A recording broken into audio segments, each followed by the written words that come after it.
One of the biggest myths about contractors is that people think that contractors are working all the time, 100-hour weeks, messy trucks strewn about with a bunch of paperwork and plans and things like that. But honestly, you probably shouldn't be working with a contractor that operates that way.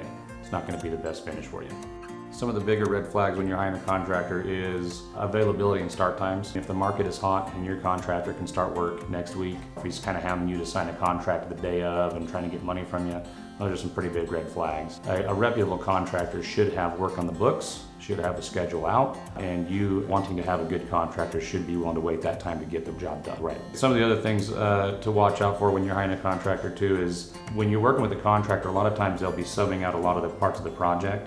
And that means you might have hired the contractor, but who's actually there doing the work for you may be somebody you have no idea who they are. And the likelihood is it's another company. You may not know who's actually coming out here. So knowing that the person you're working with has properly vetted all of their clientele and all of their subs, that's gonna be super important.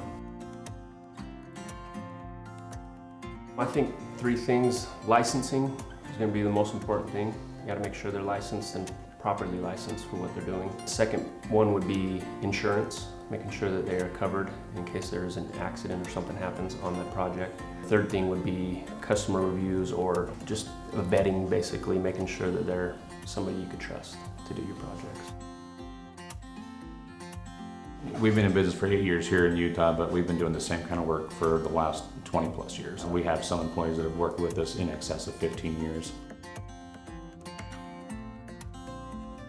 The estimates are typically a fixed price when you get it, but that's a price fixed to the scope of work. So at any point in time in remodel or new work, if you want to change some things, whether it be taken away or adding to it, then there's going to be some fluctuations in the price associated with the scope of work. But for the most part, it is a fixed price. A lot of people enter into contracts and they're like, I don't want to go above that. But as long as their selections are within their guidance and their actual allowances, then they're going to be stuck at that price. If you want to get some more information about us, check us out on the web. You can look at us on social media or give us a call and we'll set you up for a free appointment.